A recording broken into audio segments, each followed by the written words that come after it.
Good night, sweetheart. All my prayers are for you. Good night, sweetheart. I'll be watching over you. Tears and parting may make us alone, but with the dawn, a new day is born.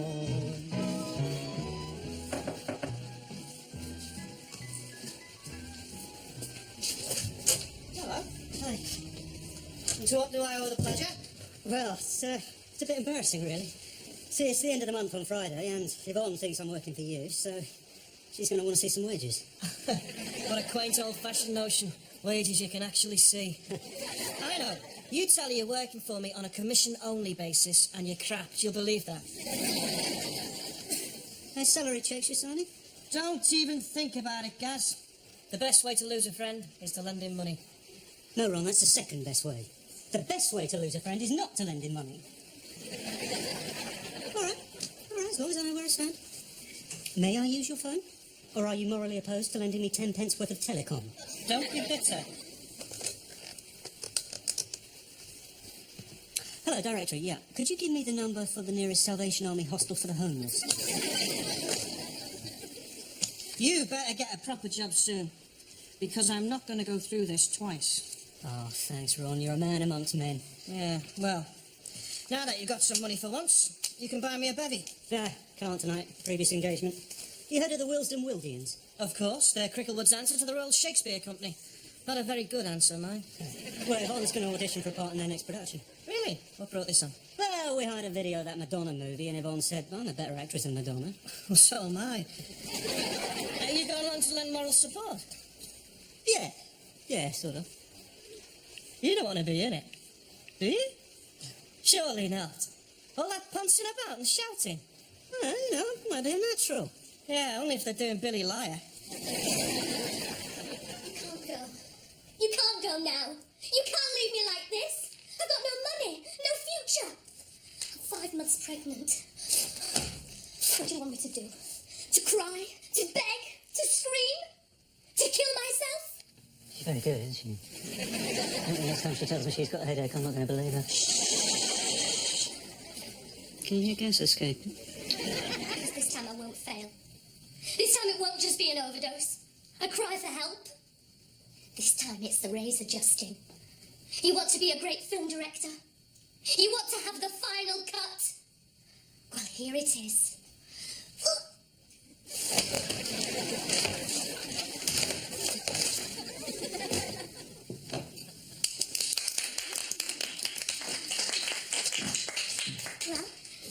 was it any good?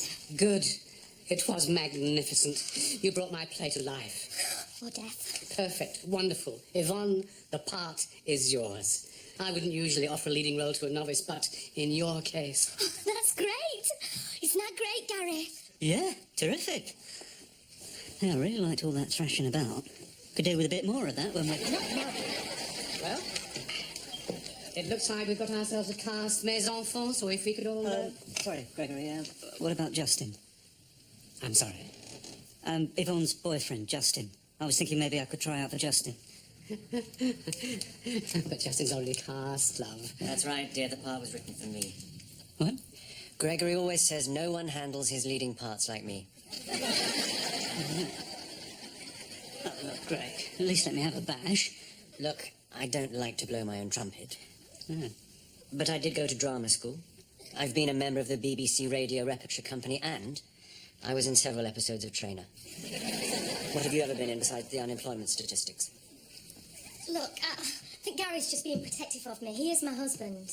It's all right, Gary. I can look after myself. Just disappointed, that's all. I was rather hoping to be in this. And you can be, Gary, love. You would be perfect for the part of Police Constable Barr, wouldn't he, everybody? And you've got one of the most important moments in the whole play. Really? Yes, on your action, the entire tragedy pivots. Yeah? What do I do? It's all on page 57. Justin is beating up Priscilla, and a neighbour has called the police, who arrive in the person of P.C. Barr. But when you realise what's going on, you say, well, here's a script. Say it. I'm sorry, but the Metropolitan Police have a policy not to interfere with domestic squabbles exits. Oh, domestic squabbles exits. Perfect, I was moved. So why is that pivotal? Well, thanks to PC Bar's callous indifference to Priscilla's plight, the tragedy proceeds to its sad, inevitable end. Yeah, I can see that. Well, you think I can hack it? Well, of course. You've got the height, you've got the presence, and you've only got one speech. Is that all? Well, you don't want too much to learn, seeing you volunteered to do men's wardrobe as well. Men's wardrobe? I didn't volunteer to do men's wardrobe. Oh, I'm sorry, I forgot to mention it. The thing is, the play's set in the early 50s. And since you know all there is to know about the war... Well, that was the 40s. The 50s and the 40s had completely different styles. Told you, he's an expert, Gregory. Excellent, Gary, thank you. Your help will be invaluable. Now, Yvonne, are you prepared to delve into the inner recesses of your psyche? If that's what it takes. It takes more. It takes energy, teamwork, courage. I'm up for that. And you have to take your top off in Act 2, Scene 1. Hold it. I'm up for that. I'm not. Gary always says nudity's all right, as long as it's artistic, don't you, Gary? Yeah, in the movies. If it's Julia Roberts or Kim Basinger. Well, of course, the lighting will be very discreet. Yvonne, I think we should talk. Look, Yvonne has a very demanding job. I'm not sure she could cope with a leading role. Shut up, Gary. Thank you, Yvonne. Look, let's limber up with the scene in question. Then Gary can set his mind at rest as to just how tasteful the lovemaking scene actually is. Look at that scene. A second ago, she only had her kit off. Right, hold it. I'm hot, all right? Sorry, I thought of it. Gary, dear, do calm down. It's only acting. From the top, then, Lance enters stage left. Yvonne will move downstage from upstage center. Okay.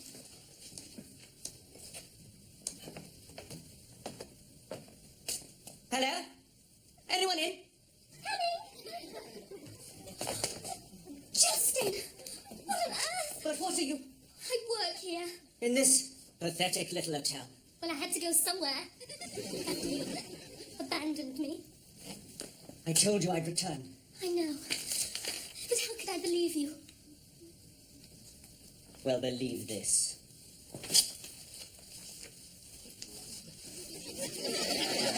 Right, hold it.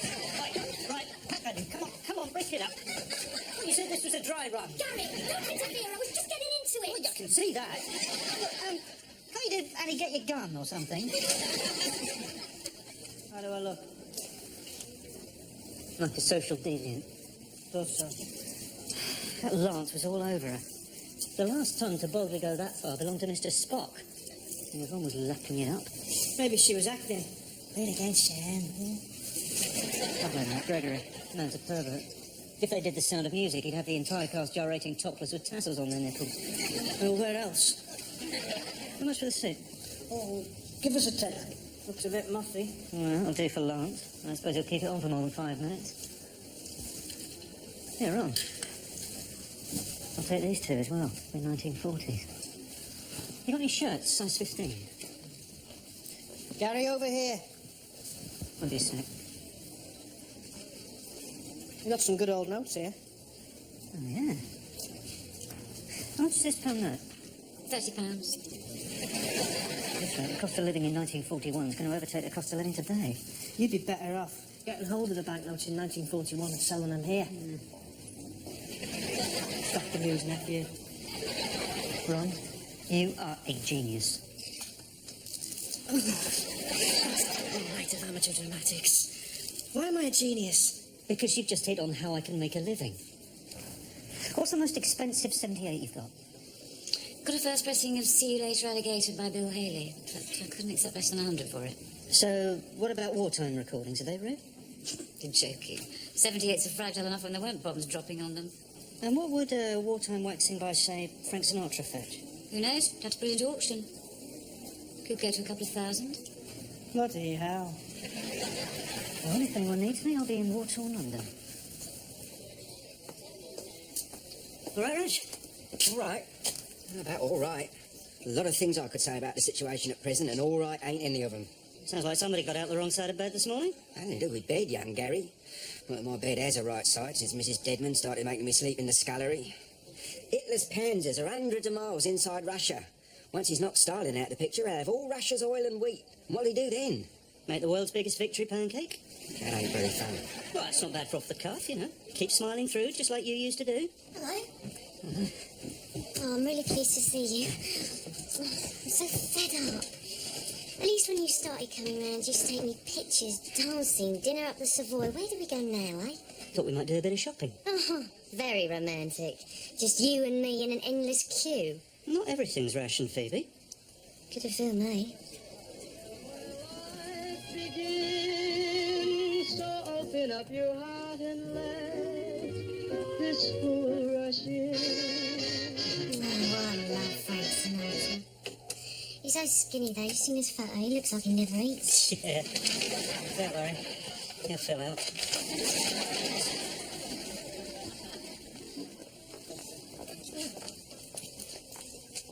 Do you wish to buy the record, sir? Well, I'd like 2 copies, please. One for my girl and one for me, in case we're ever apart. Oh, I'm afraid we've only got the 1 copy left. These American recordings are so popular. I can order one if you like. Would you? Oh, yeah. Very sweet of you, Gary, but I haven't got gramophone. Oh, well, maybe I'll buy you one, eh? Oh, don't be silly. They cost a fortune. Can I keep it anyway, to remind me of you? Of course. I'm not going anywhere, though. You always say that. It's never true. Will there be anything else, sir? Yes. I'd like to buy a few more. Oh, certainly, sir. I'll just get them from the stockroom.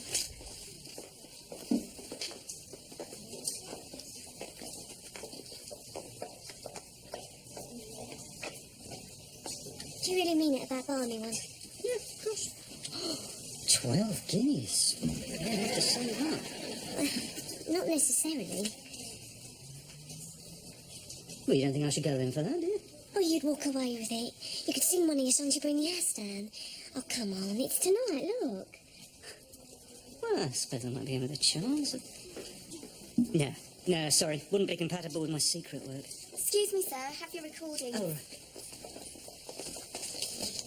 Why would it be incompatible with your secret work? Well, say I go in for it, right, and I win it, and I get really famous, and then I'm topping the bill at the London Palladium. Well, it's hardly conducive to a full-time undercover job with military intelligence, is it? Thanks. Might as well call myself Gary Sparrow, the singing spy. You're crackers, do you know that? No, look, I promise you, they're in mint condition. And the sleeves are... OK, I'll hold on. They look like they were only bought yesterday. This morning, actually. Oh, come on. Where did you find them? An old aunt died. She was a bit of a hoarder. We found those in her attic. Any more, are there? Well, it could be. It's a big attic. What's your friend say? Just checking. Hello. Right. Yes. OK, I'll tell him.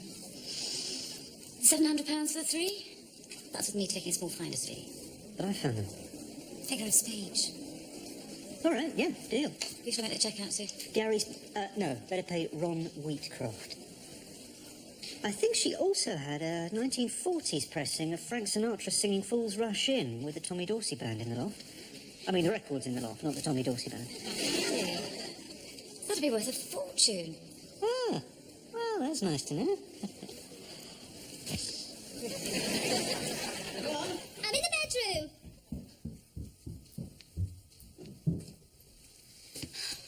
How do I look? Poo-poo-pee-doo. Straight, don't do that. I thought you liked Marilyn Monroe.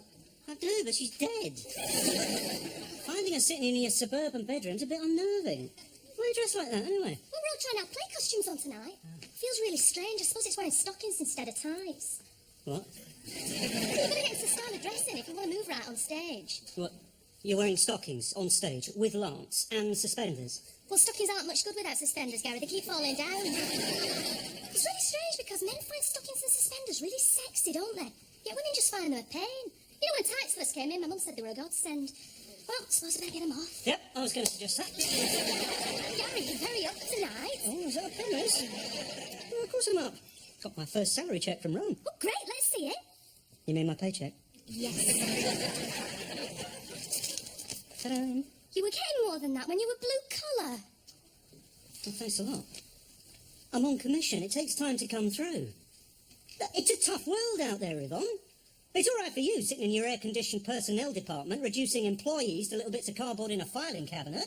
You know, promote them, move them, sack them. They're not real to you. That's not true. It was hell when I got the push. You had no idea what I went through. Of course I got an idea. You didn't stop whinging for a month. Well, you have no idea what it's like working as a print rep. The rudeness, the broken promises, the sheer inefficiency. Well, if that's how you behave, no wonder you aren't making much money. Then there's the disgusting smell of the ink, the deafening clatter of the presses. Gary, what do you want me to say? I want you to say, my poor hero, I had no idea you were so brave. Let's take all our clothes off and work up a sweat. Look, we've got to be at rehearsals in an hour. Oh, I see. So rehearsing that stupid play is more important than celebrating your marriage? Oh, Gary, we can celebrate afterwards. You won't want to, then.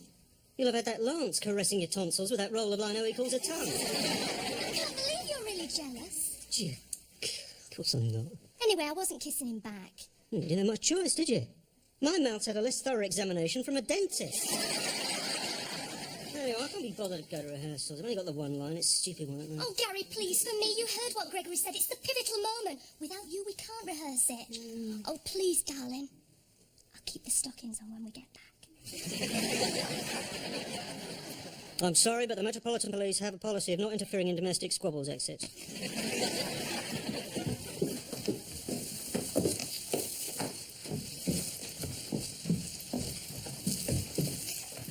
What does he look like? The play's set in the 50s. Actors were debonair. You must saw James Mason with 9 inches of inner tube stuffed down the inside of his Oxford band. Anyway, I'm playing the policeman. I should have the truncheon. You look lovely. Mwah, mwah. Gary, what are you doing here? This is a main cast rehearsal, dear. You've only got one line. Thanks a bunch, Yvonne. Well, I suppose you could make the coffee as you hear. And then I do that joke. My dog's got no nose. How does he smell? Horrible. What do you think? Well, he's going to say, how does he smell? Hey? You haven't got a straight man, Reg. When you say my dog's got no nose, you need a straight man to say, how does he smell? Oh, that's the point. I suppose you fancy. Me? Oh, do me a favour. Anyway, it's such a corny old joke, the whole audience will probably yell out, how does he smell? That's a thought. In fact, you'll probably find you've invented a whole new sort of entertainment, Reg. Community joking. Probably get some sort of medal for it. Next. Name? Police Constable Reginald Horatio Deadman. No, I'll work as Biffo. You can't help loving him. Logs. Got it. I see, Mr. Blogs, and what do you do? Well, we haven't actually worked that one out yet. Right. Excuse me. Through there. It's all right. I asked this young lady to hold my place while I donated blood. Is that true? Not exactly, no. It's more what you might call a lie. So, gonna have a go after all. Well, yeah, I thought, what's the point of having a God-given musical talent if no one gets a chance to appreciate it? Excuse me, do you have a name? Yes, it's Gary Sparrow. Gary Sparrow. And what do you do, Mr. Sparrow? Bird impressions? Actually, I'm a singer-songwriter. What's one of those when it's at home? Well, I write songs and sing them. Why didn't you say so? Through there. My dog's got no nose. Oh, come on. My dog's got no nose. You've got no idea, mate. My wife's gone to Jamaica, West Indies. How does she smell? This is a good one. What's Hitler going to do when he gets his hands on all of Russia's oil and wheat? No, Reg, don't do it. No? He's going to make the world's biggest pancake. Stand up, lads, again. Hold on. Oh, Mr. Woo, what shall I do? I've got those kind of line of Chinese laundry. How'd you think it went? Oh, Reg! At least there are tomatoes in the shops, anyway. Thank you, Biffo. You've got to admit he's got a nerve, Blogs. And now, all the way from Hollywood, it says here, Barry Sparrow. Oh, you like Barry?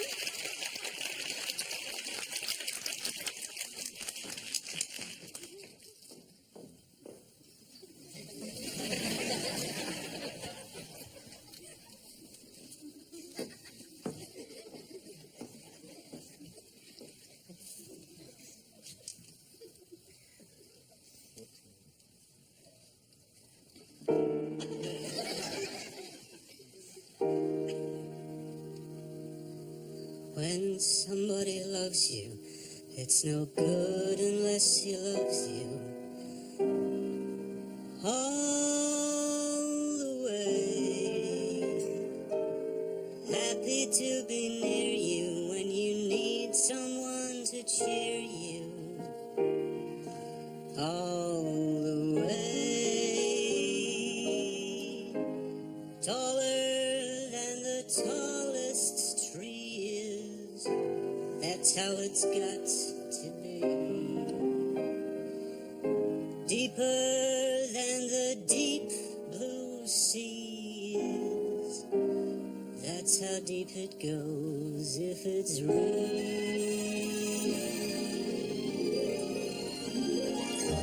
Somebody needs you, it's no good unless he needs you all the way. Through the good old lean years and through all the in-between years, come what may. Who knows where the road may lead us? Only a fool would say. But if you let me love you, it's for sure I'm gonna love you all the way.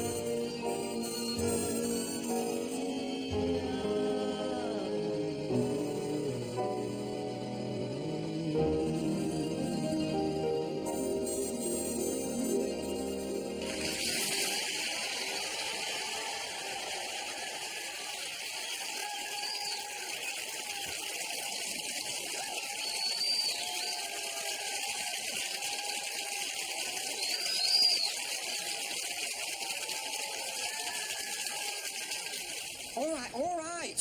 No need to push. Give him some air. Reg, that's for accident victims, not autograph hunters. Did you really write that song? Well, he said so, didn't he? He's written loads of great songs. If it wasn't for the war, he'd be a star. Yeah, he will be. All right, now that's enough, that's enough. Clear off, go on, clear off. Now, I got to admit, when I saw you turn up in that suit, I thought to myself, oh, another no-hope. Oh, what's wrong with the suit? Well, you can't go on stage in a brown worsted, especially one that looks about 50 years old. No, you've got to have their proper evening attire if you want to be taken seriously. What do you mean? I mean, well, now, what do you want out of this business, Barry? Actually, it's Gary. Good idea changing your name. Never liked Barry. I'll tell you one thing he wants out of this business, his prize for coming first. Do I look like a man who carries a radiogram about on his person? Well, just don't forget. Oh, don't worry, love. She's very sharp, your little woman. Oh, she's not my little... Oh, I understand. No, you see, I don't only do talent competitions. That's just my contribution to keeping up morale. Actually, I'm an impresario, manager, agent, booker, and music publisher. And what do you do on your day off? You stick to the music. I've got someone else to do the jokes. You see, I'm putting together a little tour. Are you interested? Well, I don't know. I got a day job. Yeah, very important more work. Oh, don't worry. We're not talking about the London Palladium. Not just yet. No, it's what I call a tour of the outer suburbs.